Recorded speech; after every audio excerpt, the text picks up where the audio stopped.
চলো আজকে বানাই কিউকাম্বার কিমচি। এটা আর কিছুই নয়, এটা হলো কোরিয়ান স্টাইলে কিউকাম্বার স্যালাড। কোরিয়ানদের মতো স্কিন তো আর করতে পারবো না, কিন্তু ওদের স্টাইলে কিউকাম্বার স্যালাডটা তো বানিয়ে খেয়ে দেখতেই পারি। তো তার জন্য শশাটাকে স্পাইরাল পটাটো যেভাবে কেটেছিলাম ঠিক সেভাবেই কেটে নিয়েছি।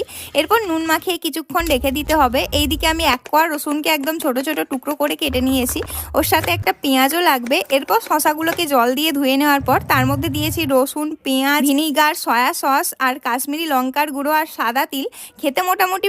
চলো আজকে বানাই কিউকাম্বার কিমচি। এটা আর কিছুই নয়, এটা হলো কোরিয়ান স্টাইলে কিউকাম্বার স্যালাড। কোরিয়ানদের মতো স্কিন তো আর করতে পারবো না, কিন্তু ওদের স্টাইলে কিউকাম্বার স্যালাডটা তো বানিয়ে খেয়ে দেখতেই পারি। তো তার জন্য শশাটাকে স্পাইরাল পটাটো যেভাবে কেটেছিলাম ঠিক সেভাবেই কেটে নিয়েছি। এরপর নুন মাখিয়ে কিছুক্ষণ রেখে দিতে হবে। এইদিকে আমি এক কোয়া রসুনকে একদম ছোট ছোট টুকরো করে কেটে নিয়েছি, ওর সাথে একটা পেঁয়াজও লাগবে। এরপর শশাগুলোকে জল দিয়ে ধুয়ে নেওয়ার পর তার মধ্যে দিয়েছি রসুন, পেঁয়াজ, ভিনিগার, সয়া সস আর কাশ্মীরি লঙ্কা